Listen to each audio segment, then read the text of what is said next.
funded is or even with a prerequisite paying your funding. Right, we're not offering any of that. No? Hi. Hello? Hi, it's Victoria calling from Bridges. Okay, so I knew that. I'm pretty sure the answer No, is you're right. And Shannon was, you know, I always do go. Oh, no, that's fine. Hello. Hello? Hi. Hi, this is Hillary calling from Royal Roads. Hi, and this is Paola calling from Continuing Studies and Executive Education, Capilano University. Just going to go on speaker. I've got a couple of people here. Hello, good morning. This is Baljeet Prince George. Hi, good morning. This is Gloria Casserole from PTP ASEP in Prince George. Good morning, Frank Burry, GT Hiring Solutions. Good morning, this is Matt from PIC. Good morning, Ian Talkinson with the Restaurant Association from British Columbia. Dennis Green, go to HR. Shanti Basso, Simon Fraser University. Alison Laughlin, Beacon Community Services. Hello. Hi, this is Deshpal Grewal from PIC. Good morning. Good morning. Hi, good morning. Hello. This is Linda from Job Options in Coquitlam. Kombi Linda Wu from Success. Hello. Good morning. Lynn Mosley from the Adult Learning Center. Good morning, Kombi Nanjala, up to the grade level. Good morning. This is Tammy from Success. Good morning, this is Nima and John from Boys and Girls Club in Delta. Good morning. Catherine from Williams Lake. Hi. Marla Doll. Dan Morton from Skill Center in Trail. Hi, good morning, everyone. It's Suzanne Ferguson from the Ministry of Jobs, Tourism and Skills Training. Welcome. Morning. Good morning. I understand we have a lot of people on our call this morning, so it's probably not time efficient to introduce everybody. But I would like to get started as I recognize it's a few minutes after 10. Before I get started, can I please ask everyone to put your phones on mute? Mute. I mute it.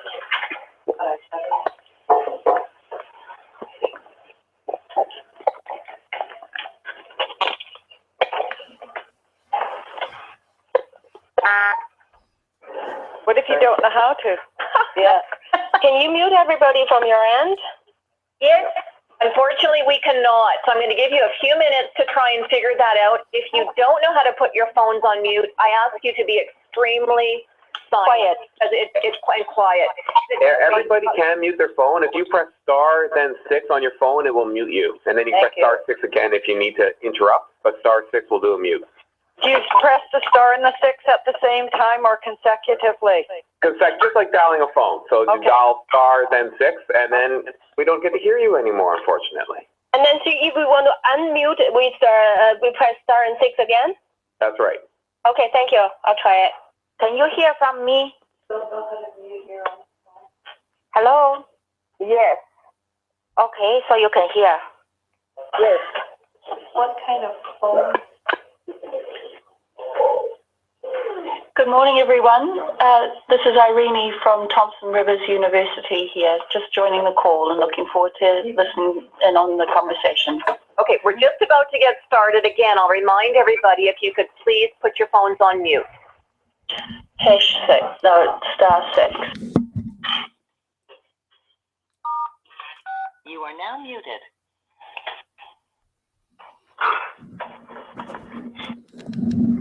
Wonderful. Okay, let's get started. So hello, everyone, and welcome to the call. My name is Suzanne Ferguson, and I am the Executive Director of the Labor Market Programs Branch within the Ministry of Jobs, Tourism and Skills Training. I want to thank all of you for joining me today and for expressing your interest in the Employment Services and Supports Program call for proposals that was posted to BC Bid on February the 20th, which is Opportunity Notice 002612.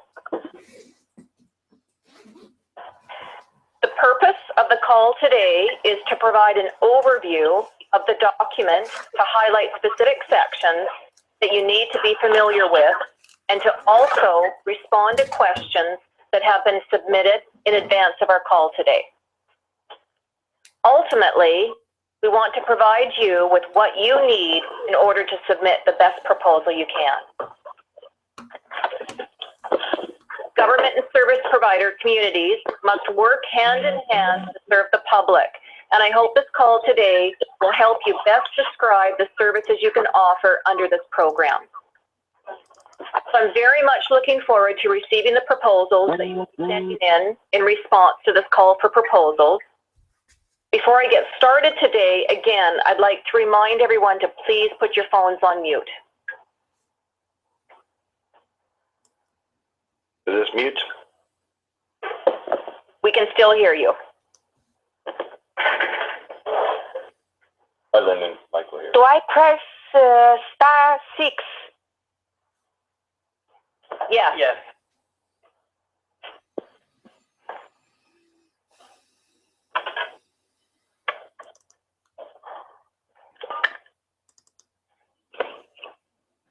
Okay, let's get started. So I'll start with providing an overview of the document, and then what I'd like to do is go through the various sections and in particular highlight some of the areas that you should be paying attention to. Following that, we'll be going through the questions that have been sent in to us in advance. So to start with the overview, the Employment Services and Supports Program is the Canada-BC Job Fund Agreement, which replaced the former Labour Market Agreement that expired on March the 31st, 2014. Under the Canada Job Fund Agreement, there are 3 different program streams. The first program stream is the New Canada Job Grant program, which was launched on October 2014. The Canada Job Grant is an employer-driven program that ensures a job at the end for a new hire or for upskilling existing employees. Within the program, the employer determines who gets training and what type, contributes financially to the training costs, and must have a job available at the end of training, and training must be provided by a third-party trainer. The second program stream is called Employer-Sponsored Training. The purpose, we call it EST. The purpose of EST is to provide funding for project-based, time-limited, employer-driven training that leads to a job at the end of training. A call for proposals for project-based training was issued in June of 2014 for new projects for fiscal year 14-15. A second call for proposals is expected to be posted on BC Bid in the spring of 2015. So, and I must emphasize, and that is different from the process that we're talking about today. The third program stream is the Employment Services and Supports Program. It is the third program stream that this call for proposals is for. Since we signed the New Canada Job Fund Agreement, we have embarked on a cross-government effort to ensure that the programming we offer under the Employment Services and Supports Program offers the right services to British Columbians. Throughout 2014, we have done a great deal of work to get this program right. We have taken into account BC's labour market information, the province's labour market priorities, as well as the feedback we have received during engagement with stakeholders to help determine what the Employment Services and Supports Program would look like. Through this effort, we have developed core service areas that are described within the document. Also, we have developed a process to procure for these services that is new to government. What we have done with this call for proposals is use a single process to procure for all services under the Employment Services and Supports program.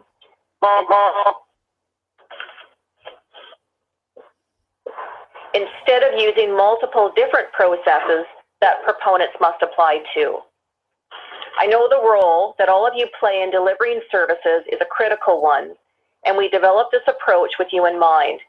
We wanted to make this process as simple as possible for you, while also working to properly coordinate the investments government will make within this program. On that note, it is important for me to describe the cross-government effort that has gone into developing this Employment Services and Supports program. To ensure government works in a coordinated way to effectively target skills training opportunities to labor market priorities, a Labor Market Priorities Board was created, bringing together deputy ministers of the key training and education ministries.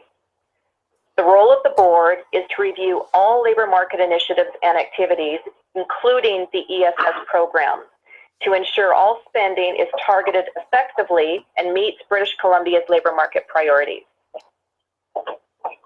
Under the direction of the board, the Ministry of Jobs, Tourism and Skills Training has partnered with other BC government organizations responsible for education and training in the province to develop this call for proposals document. I'm just going to pause here, and again, please remind everybody to put their phones on mute. I'm hearing a little bit of static and still some voices.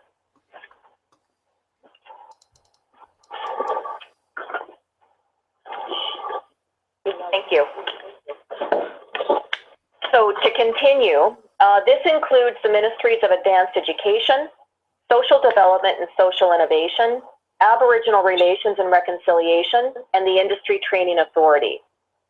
This is a new process for us, but by using a single call for proposals and by working in a coordinated way, we hope this will be an easier process for you to be involved in, and one that will result in better services for British Columbians.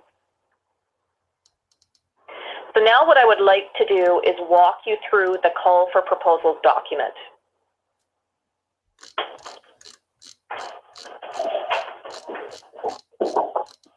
So effective February 2nd, 2015, the Ministry of Jobs, Tourism and Skills Training posted the Employment Services and Supports call for proposals on BC Bid. The call for proposals also includes 5 appendices.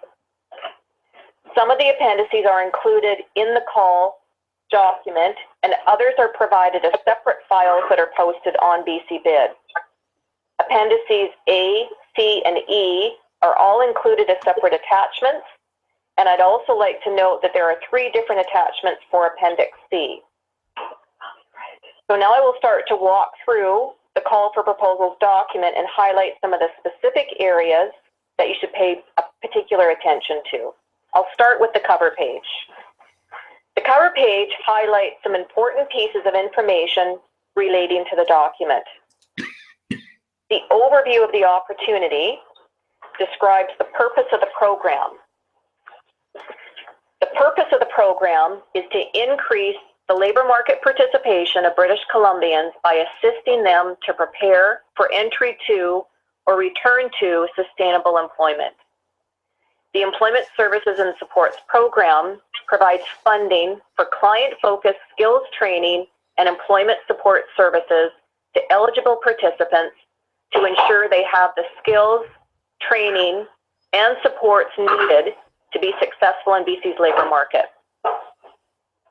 The province may enter into contracts for a combined total of up to $36.4 million annually for a term of up to 3 years to March 31st, 2018, subject to an annual review process based on ongoing demonstrated need and results achieved.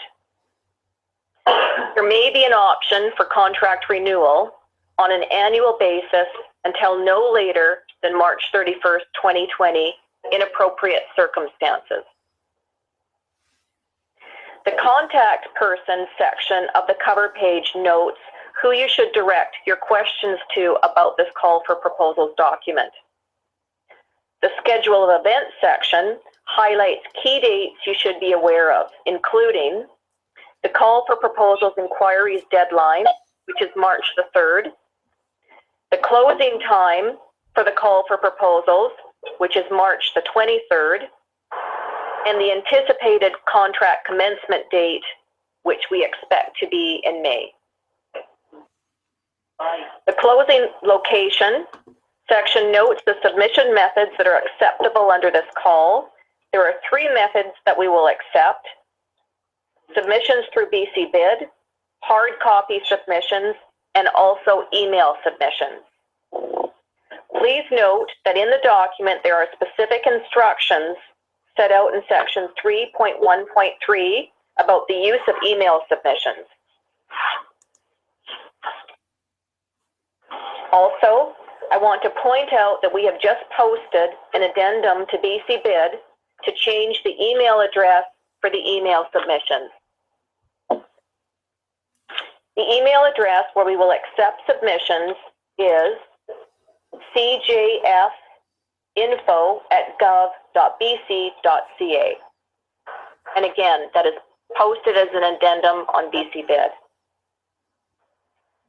So we'll now move on to section 1 of the document, starting on page 4. Section 1 provides context for the Employment Services and Supports program and how the principles, goals, objectives, and outcomes of the program support government's priorities. Sorry, I'm just going to pause again, and please remind people to have their phones on mute or to try to be as silent as you can.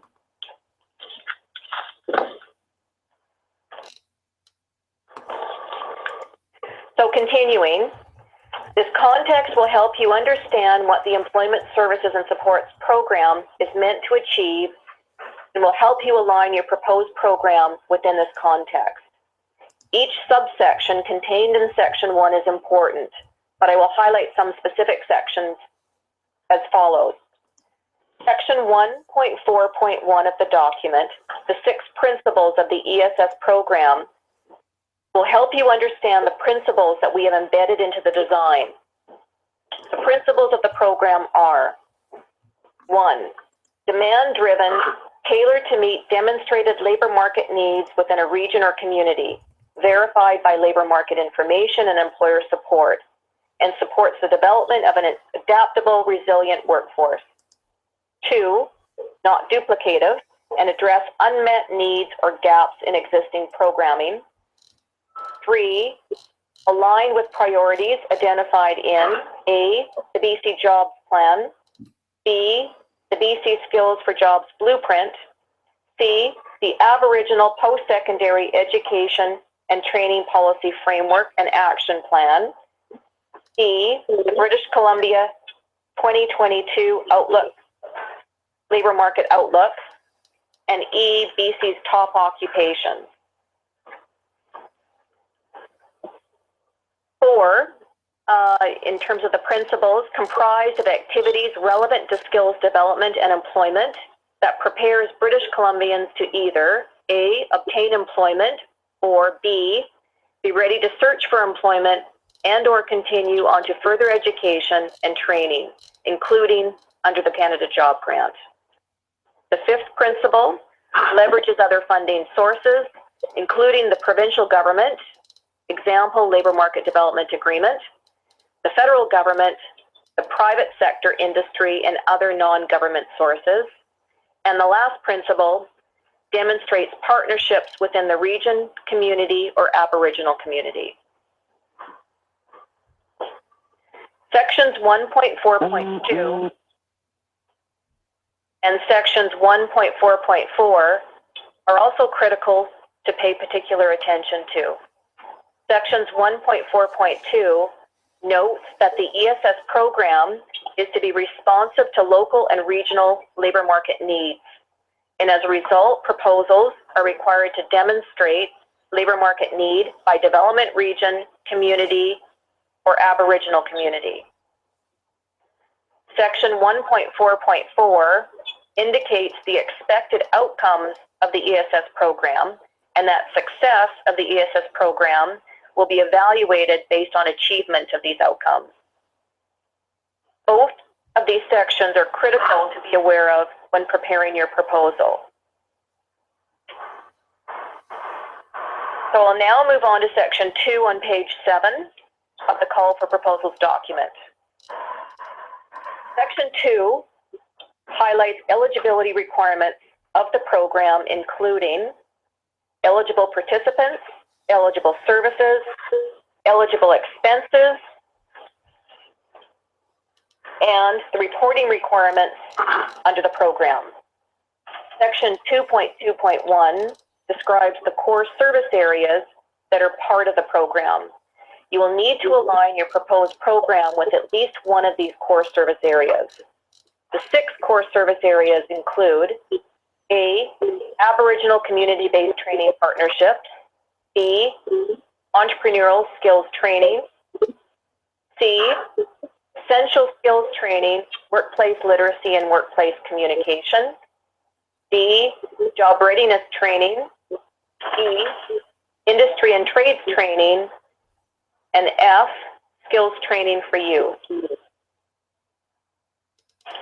Proposed programs may be for a specific core service area only as a standalone program, or they may include 2 or more core service areas as an integrated program. Proponents are required to identify in their proposals if they are proposing a standalone or an integrated program. I will now provide a brief comment on sections 3 and sections 4, which start on page 11 and continue to page 16 of the document. Section 3 notes the instructions to proponents and the call for proposals terms and conditions. Sorry, I'm going to pause again and ask that you please have your phones on mute, or if you do have a cell phone close to the phone, if you could remove, because it does provide some static. Thank you. So continuing, section 3 notes the instructions to proponents and the call for proposals terms and conditions. Please read the section in detail, and in particular sections 3.13 if you intend on submitting an emailed or electronic submission via BC Bid. Section 4 provides a glossary of terms that are used in the call for proposal document and the appendices. So I will now turn to Appendix A on page 17. Appendix A is a contract template and will be adjusted based on the specifics of the program that is being offered.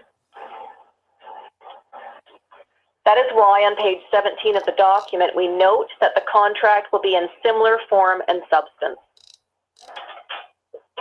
Next, I would like to have a focused discussion on Appendix B, starting on page 18 of the document. Appendix B outlines the evaluation process for determining ESS program investments. I'd like to start by noting that we don't have specific mandatory criteria, so please pay attention to reading the details in this section. So the appendix describes the following stages in the evaluation process. Stage 1, initial screening and rectification of common procedural errors. In this stage, the province will review each proposal for completeness. In the event the province determines a proposal is incomplete, the province may provide an opportunity to rectify any deficiencies. Stage 2, review of proposals. In this stage, proposals will be evaluated by assessing the desirable criteria in the table provided at the top of page 19. Proposals will be assessed using the following categories: unacceptable, below expectations, meets most expectations, exceeds expectations, or is exceptional. Stage 3, investment prioritization. In this stage, proposals will be prioritized based on how they are assessed in stage 2.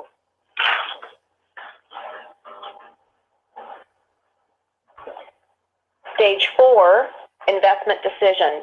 In this stage, investment scenarios will be presented to the Labor Market Priorities Board, who will determine the final ESS program investments.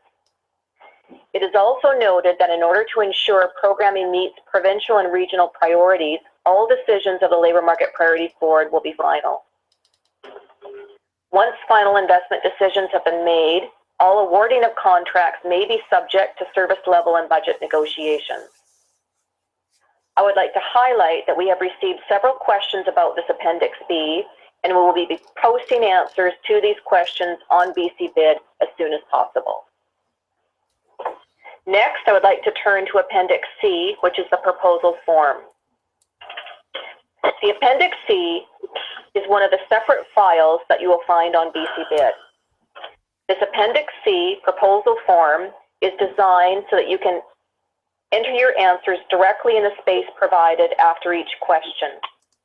I encourage you to use this form for your proposal, as it will help ensure that the information is captured and understood when your proposal is evaluated. The space provided in the form after each question will expand as you input text into the space. We have not put a cap on the amount of text that you can provide for each answer. To help you answer the questions, we have provided further guidance in the shaded boxes to prompt you on what information you should provide for each question. Please be sure to answer each of the questions completely and do not skip any of the questions in the Appendix C proposal form. All of these questions are important. There are 4 sections of the Appendix C proposal form. The first section, the executive summary, asks for basic information about your proposal.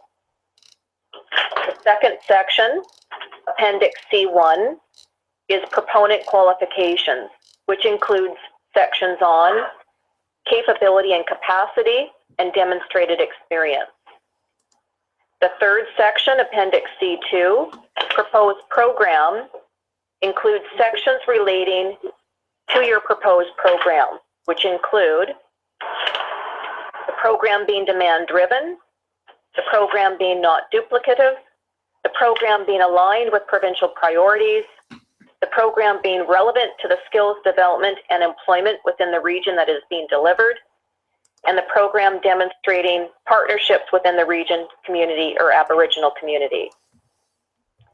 And the final section, Appendix C3, which is the budget, which includes sections on the program budget and the identification of how other funding sources are leveraged to offset the delivery of the program. One section in particular in the Appendix C proposal form that asks for a great deal is section C2, which relates to the proposed program.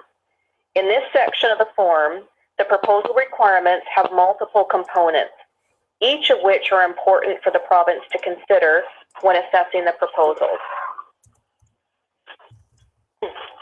Please read the proposal requirements carefully and address each and every part of the proposal requirements in your response.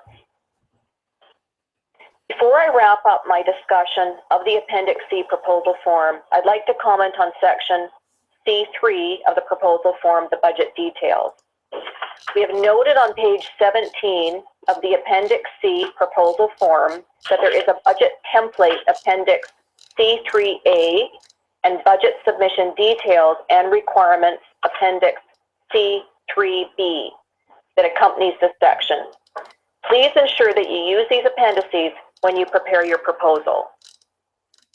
Also, please be sure to submit budget template Appendix C3A along with Appendix C proposal form, as it will be key in assessing the proposed program. I will conclude this overview with a discussion of Appendix E, located on page 23 of the call for proposal document. Accompanying this is the 6E attachment that is posted to BC Bid. The labor market information in this appendix includes key indicators as well as the expected top jobs in demand for BC's development regions. The key indicators include the most recently available data on labor market conditions in the regions such as employment rates, unemployment rates, and participation rates. The labor market information provided are intended to be used as a starting point to understand regional labor market conditions and to identify regional service needs. It is expected that proponents not only refer to the information provided, but also provide additional labor market information specific to their proposal.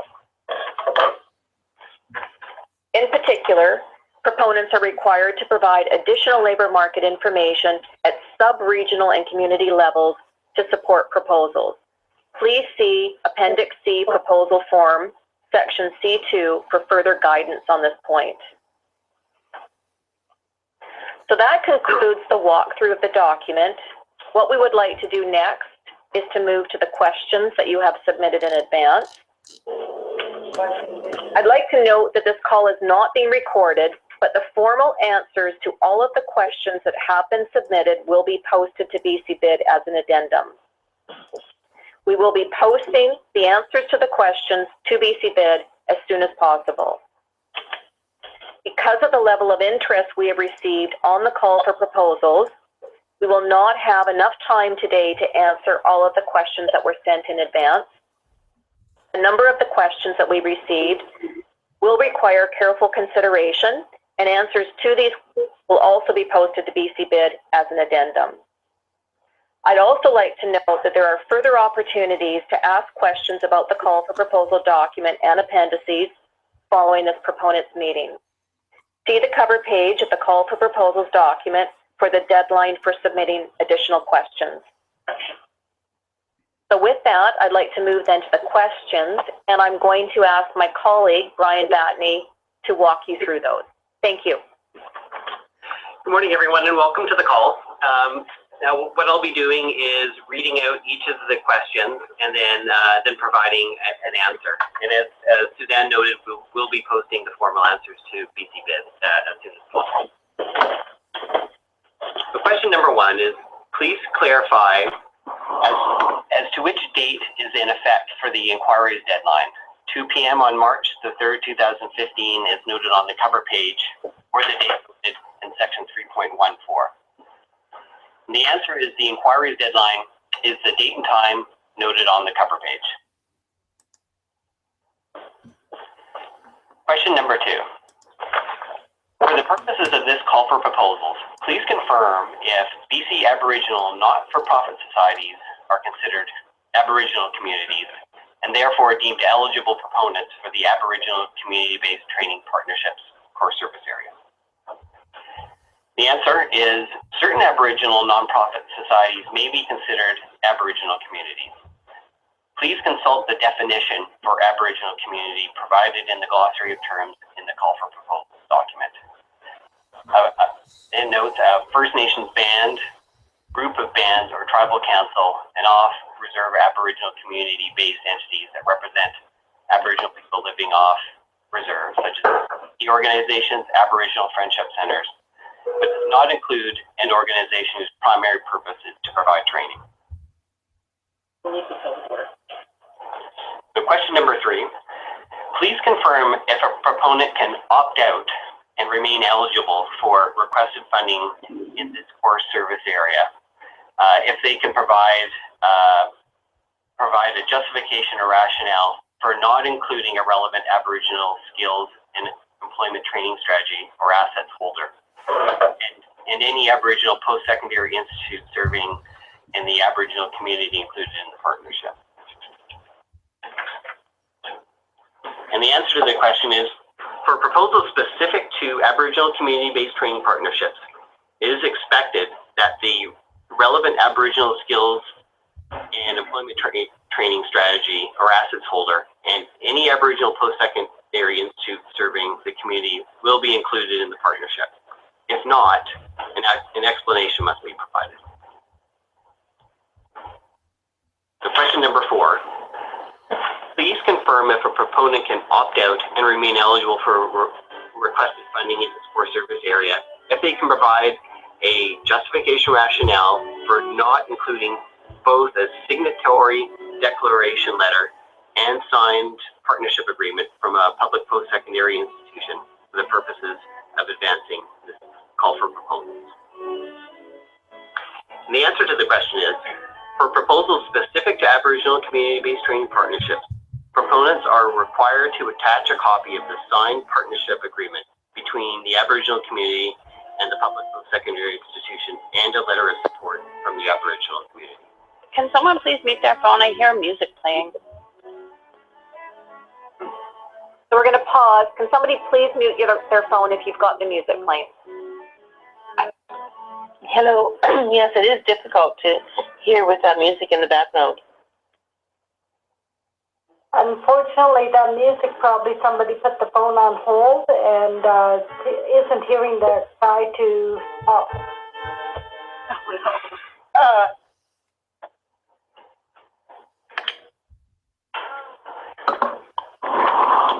Okay, it appears to have stopped. Okay, we'll continue. Perfect. I moved the microphone a little bit closer to me, so hopefully any further noise will be muted by my voice being a little bit louder. I'll just continue. Could you review that answer to that last question, please? Yeah, certainly. I'll review the entire answer here. I'll start right from the beginning. So, for proposals specific to the Aboriginal community-based training partnerships, proponents are required to attach a copy of the signed partnership agreement between the Aboriginal community and the public post-secondary institution and a letter of support from the Aboriginal community. The signatories in the proponent declaration letter must include the president or vice president of the public post-secondary institution and the representative of the Aboriginal community, including the chief and council, tribal council chair, or executive director of an off-reserve Aboriginal organization. That was the answer for the fourth question. Okay, thank you. You're welcome. So question number 5. Please confirm that proponents are required to submit separate proposals if they are planning to request funding for individual standalone programs that are located in different regional labor market areas. The answer is yes. Separate proposals are to be submitted for standalone proposals, whether they are in different regions or in the same region. And please refer to section 1.4.2 and section 2.2 of the call for proposals for further details. Question number 6 is, for electronic submissions, can one email message contain multiple proposal attachments related to this call for proposals? Or are you requesting that each electronic file be emailed separately to the ESS call for proposals requested email address? And the answer is, first of all, due to the size limitations of your email service provider, you may have to send multiple emails if the file sizes are too large. The maximum file size identified in section 3.13 of this call for proposals is the maximum size that we can receive. However, you will need to know the maximum size that your email service provider can send. If you're submitting a single proposal that requires multiple emails due to size, you should indicate in the email that you are sending multiple emails for the same proposal. And if you are submitting multiple proposals, please submit separately, regardless of file size. So question number 7. Is there a page limit for the proposal submission? If so, what is the page limit? The answer is there is no page limit. However, the clarity, conciseness, and completeness of the proposals will be considered when proposals are assessed.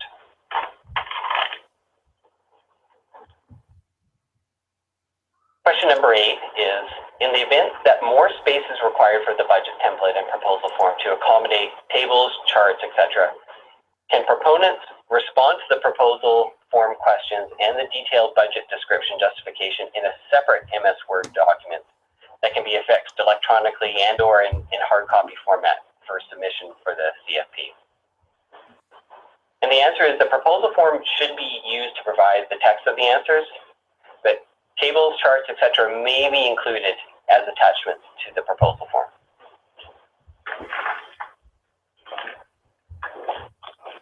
So question number 9 is there a minimum or maximum budget range that can be requested per year for the proposal, particularly if proponents are seeking multi-year funding from the CFP, which it could include up to 3 years to March 31st, 2018, with an option to annually renew to March 31st, 2020. And the answer is there is no minimum or maximum budget range for 1 year or more multi-year proposals. However, the budget should be proportional to the demonstrated need for training. And please refer to Appendix C-3 of the Appendix C proposal form for further details. Question number 10 is, please confirm that proponents are still eligible to request funding for the CFP if they exclusively note in-kind contributions opposed to cash contributions or a combination of the two. And the answer is yes. Proponents should identify who will provide contributions, what the contributions will be, which includes how much and for what, and how the contributions will specifically and directly contribute to program delivery and overall potential for success.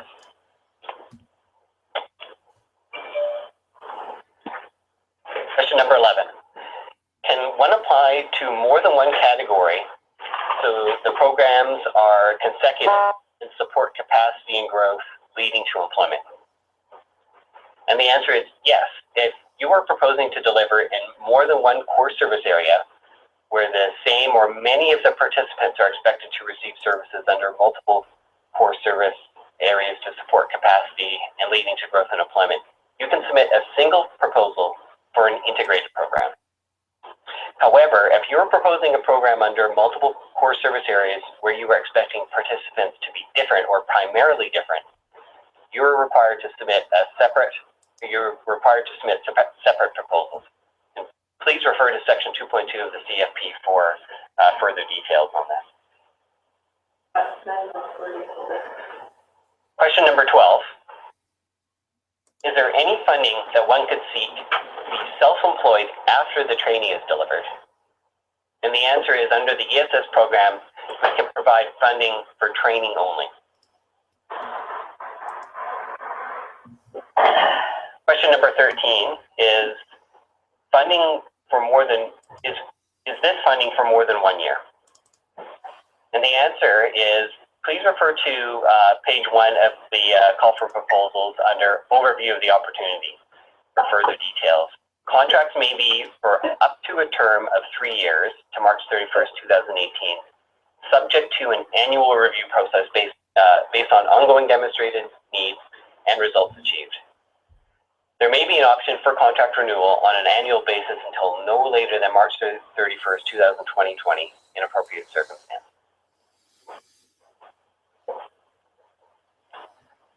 Question number 14. Does one require a post-secondary partner as the previous ACB DPP program? And the answer is proposals specific to the Aboriginal community-based training partnerships must include a public post-secondary institution as a partner. Question number 15. In reviewing the new call for proposals, I want to clarify whether the proposal for the core service areas under 2.1 of section B, entrepreneurial skills training, need to target 3 types of participants listed: the youth, Aboriginal, and persons with disabilities, or can we target one of these target areas, such as youth? And the answer is the entrepreneurial skills training can target one or more of the identified target participants. Please refer to section 2.21, subsection B for discussion. Sorry, I'm just going to pause again. Can I please remind people to put their phones on mute? We're hearing, again, voices. Okay, continue. I had just finished the complete answer for the previous question. So moving on to next question number 16. Section 1.4.3, is there a definition or description for individuals not in the labor force? Could we have a clarification of the difference between for those not in the labor force compared with for those employed? And could you provide examples?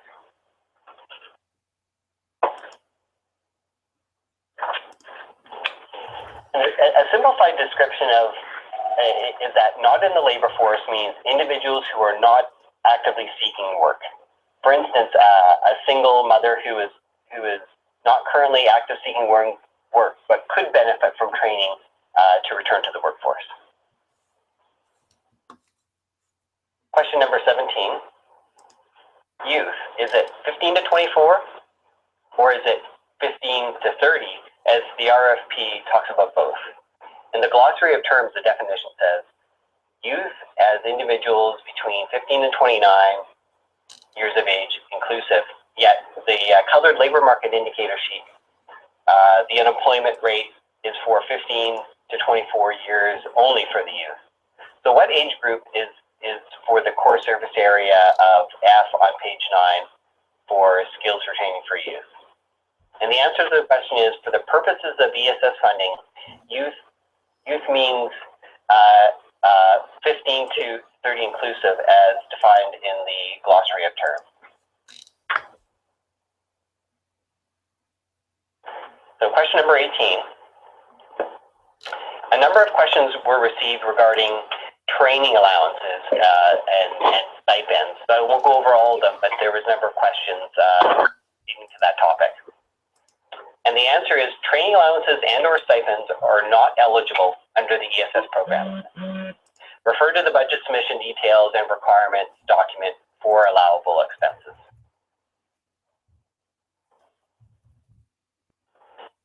Question number 19. Childcare.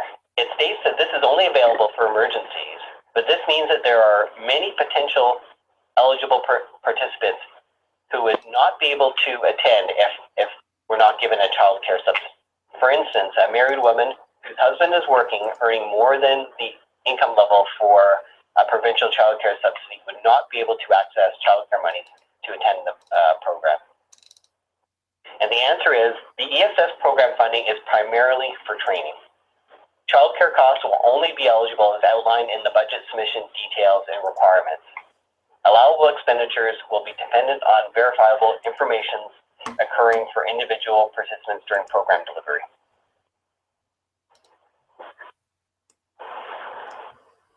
Question number 20. I see from the call for proposal posted today that the closing for funding applications to the ESS program is March 23rd, 2015.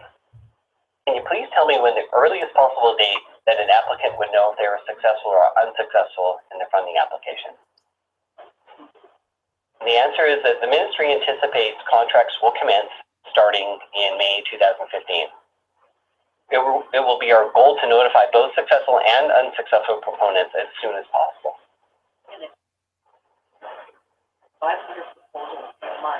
So question number 21.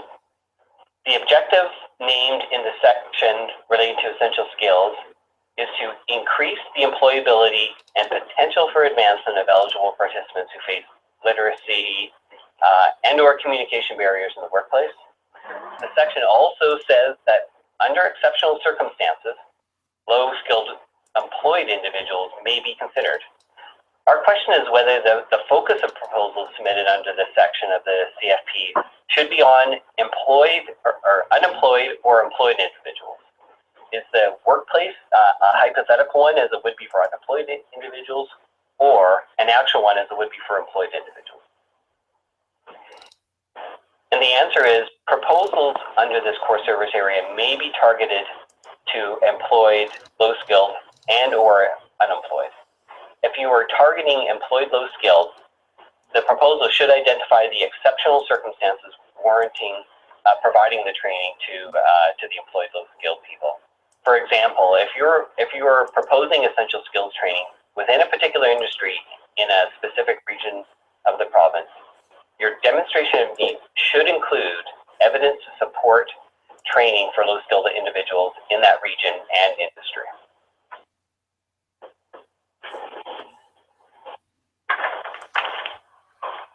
Question number 22. Can a proponent choose the communities within a particular region? And the answer is yes. Question number 23. Where can we get a list of communities under each region, i.e. under the mainland Southwest region? And the answer is that the map of development regions and communities are available on the BC Stats website.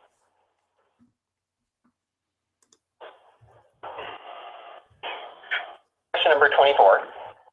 If the target group is not specified in the core service area, is it open for the proponent to suggest or propose the target group as long as they fulfill the unemployed, underemployment criteria, such as older workers? And the answer is it depends. Some core service areas are for specific target groups. For others, general eligibility applies. However, other than for the core service areas of essential skills training, the workplace literacy and communications, and also the Aboriginal community-based training partnerships, underemployed individuals are not eligible under the ESS program, but please refer to sections 2.1 and 2.2.1 of the CFP for further discussion on this. Question number 25. Can a proponent include the program officer or program officers from the province as a reference for in the program examples? The answer is yes. So question number 26. In the industry trades training service area, does the program have to be an ITA approved trades training program? Will non-trade programs such as office administration with high job demands in the Lower Mainland be accepted under this proposal? The answer is that the industry and trade training core service area is for trade programming and support, not for programs such as office administration.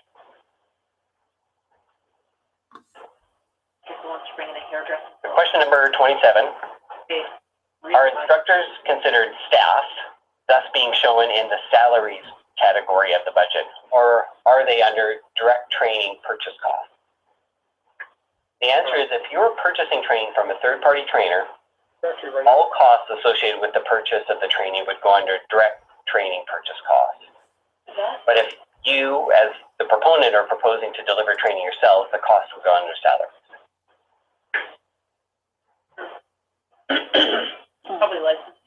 For question number 28, is food support restricted to emergency situations, or can it be a regular component of the training process? And the answer is that food is an extraordinary cost that must be pre-approved by the province. So please refer to section 1 of the budget submission and requirements appendix for further guidance on this point. We will agree with pride. I'm just going to pause again. Can I please remind people to put their phones on mute?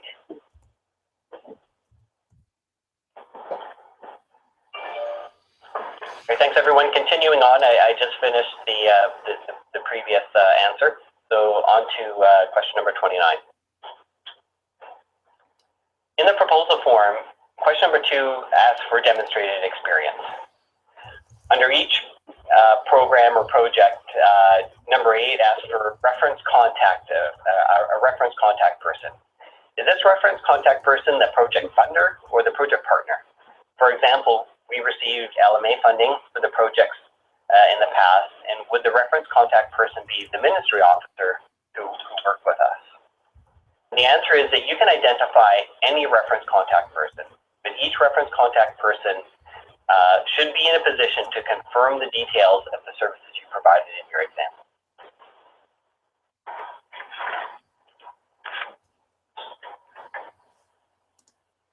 So for question number 30, 3 key populations are identified in the BC Jobs Plan as priorities. We're planning to bid on the job readiness training stream and the community-based labor market information support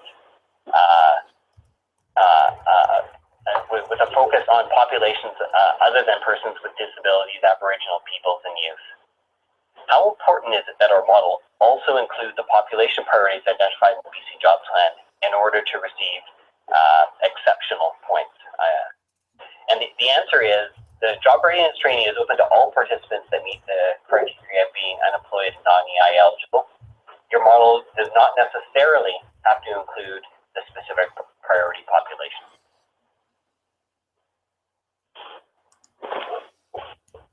Question number 31. What is the ministry's preferred minimum and maximum number of communities in a regional bid? And the answer is there is no preferred minimum and maximum.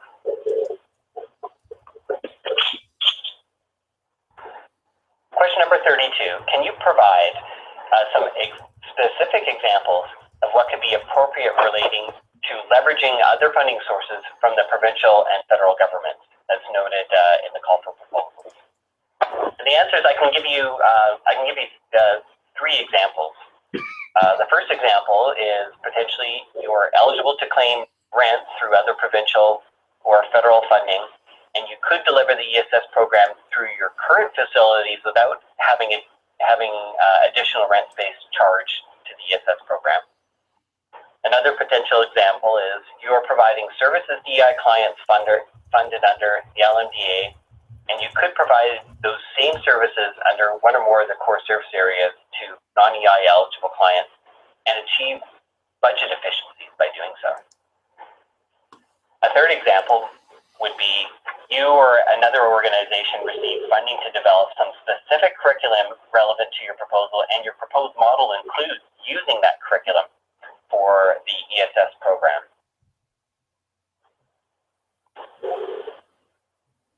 Question number 33.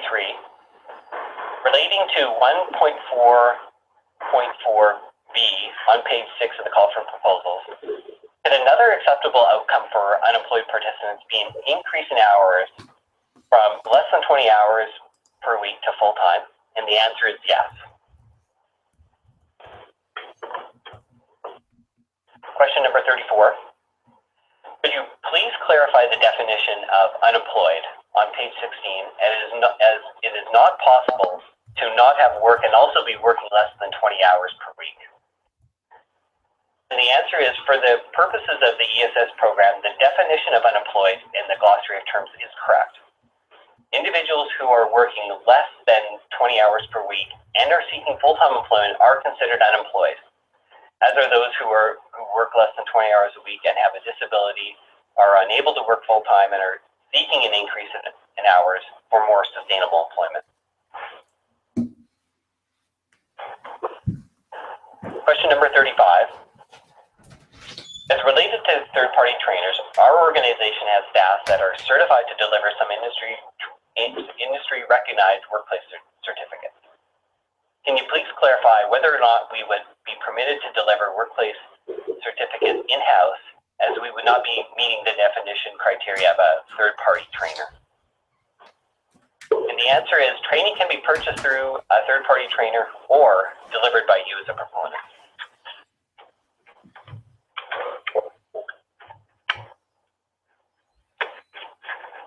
Question number 36. In our current contract with MAR, Ministry of Aboriginal Relations and Reconciliation, which is funded in part by JTST, we are using the Canada BC LMA eligibility criteria, or eligibility intake, exit, and monthly reporting forms. Will we be using the same forms in any contract awarded under the CFP to determine eligibility and for reporting? And the answer is that the forms will be similar to the previous LMA forms, but some adjustments will be made to these.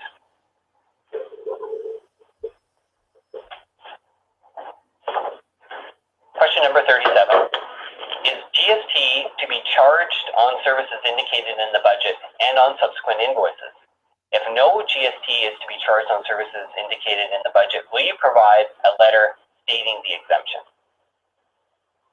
And the answer is, the GST is a federal tax, and the applicability of it to services is in the federal purview. The province does not have the authority to exempt any services to which GST applies. Section 5.01C of the shared cost arrangement template attached to the call for proposals requires service providers to comply with all applicable laws. And it is your responsibility to find out if the applicability of GST to the services you're providing.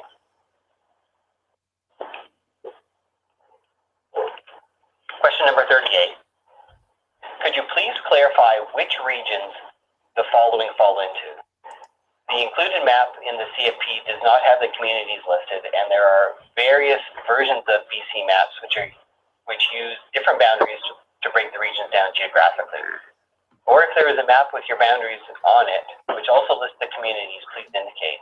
Specifically, Bella Bella, Bella Coola, Lillooet, Clinton, Cache Creek, Mount Currie, Prince George. So the answer to the question is, for the purposes of the ESS program, the boundaries used are those of the development region. Maps of development regions and the communities within them are available on the BC Stats website. Just a quick thing that may help with people, because this question's come up more than once here. It seems to be an area of confusion. In the appendix, on page 14, the definition of terms, where it defines development region, there is a link to the particular BC map, which is a giant PDF file. You can zoom right in to see like rivers through communities, and it draws the boundary area. So that's an area of continued confusion for people. Look at page 14 of the appendix. There's a hyperlink to the map that is referenced for development regions. Great, thank you very much for that. I appreciate it. Question number 39. Could one entrepreneurship project combine both youth and persons with disabilities in the same classes? And the answer is yes.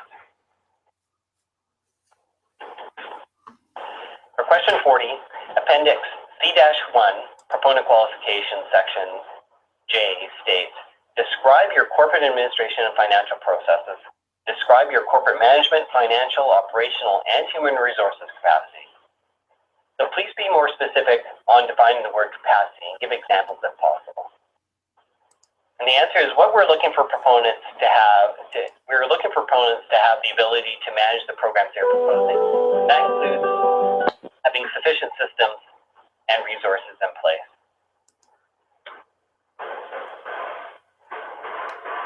Question number 41.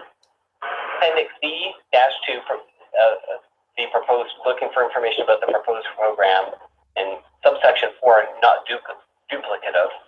Our current MAR contract, providing Aboriginal entrepreneurial training in all regions of BC, is still in effect as of the CFP submission date. So do we refer to our own current program as what is currently available? And the answer is proponents should identify what you are currently delivering as demonstrated experience. And please refer to section 2 of the proposal form. If any of your current contracts will still be in effect at the time of submission, you can identify them also in section 4, which notes not duplicative, and provide the date as to when the existing contracts are scheduled to end.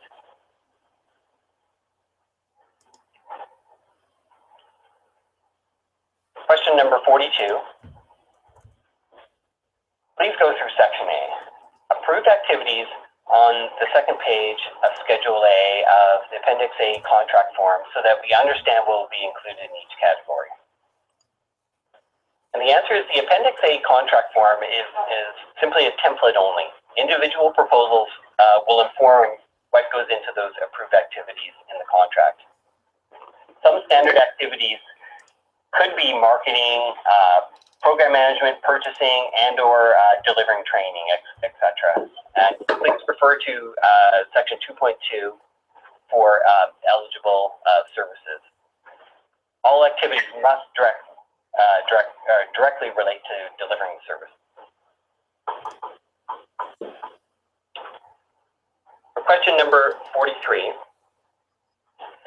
Schedule B of the contract form shows a budget with only 2 categories, but the budget template to be submitted with the proposal is much more detailed. Will program financial reporting be based on the simplified categories in the contract form? And the answer to that question is the contract form is just a template. For the purpose of responding to the CFP, you're required to complete the budget template so we can get a detailed idea of the costs that will go into making up the overall budget and the contract.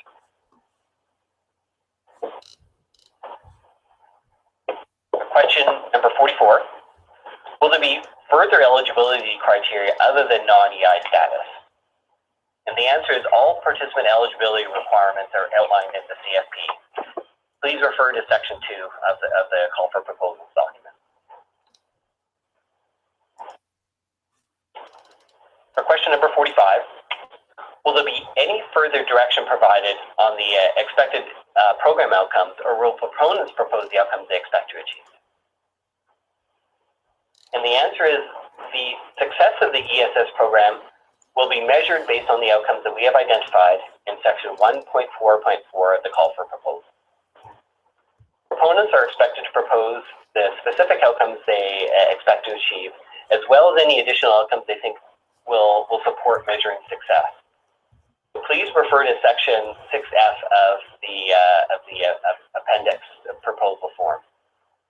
All outcomes are expected to align with the overall program outcomes.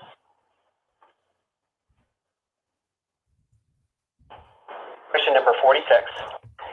Do 3+ core service areas constitute an integrated model in a community?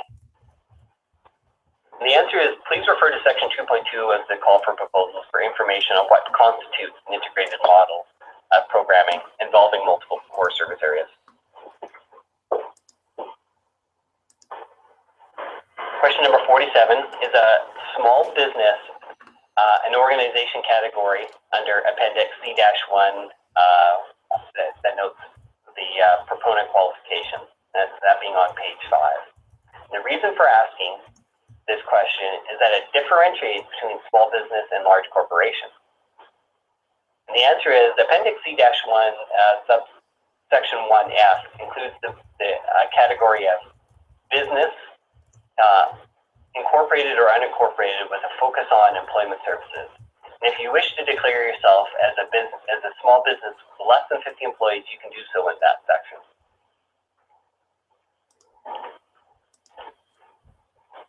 Question number 48. Should the proposal and budget cover the full 3 years of funding, or just 1 year at a time? The answer is the budget template in Appendix C3A of the call for proposals requires the funding you are requesting to be broken down into fiscal years, April 1st to March 31st. Question number 49. What is the budget limit for each category of ESS program? The answer is there are no budget limits for each category. Question 50. Are there any predetermined goals and expected outcomes to achieve each year and overall throughout the 3 years, i.e. targets to attain? And the answer is ESS program outcomes are identified in 1.4.4 of the call for proposals. Proponents will be expected to identify the specific outcomes for the programs they are proposing and the specific target. And please refer to section 6F of the appendix proposal form for further details on this point.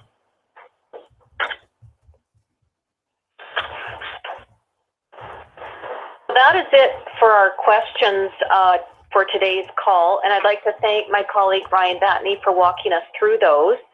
As I mentioned in my opening statement, we will be posting all of the questions that we have reviewed today on the call to BC Bid. There are also some additional questions that we were not able to answer today that will be posted to BC Bid at the same time. In addition, there is additional time for proponents to request answers to additional questions up until the date of March the 3rd, and we encourage you to do so if there's any clarity that you require on any of the information as you're reading through the documents. So with that, I'd like to thank all of you for participating today, and we look forward to working with you as we move forward. Thank you.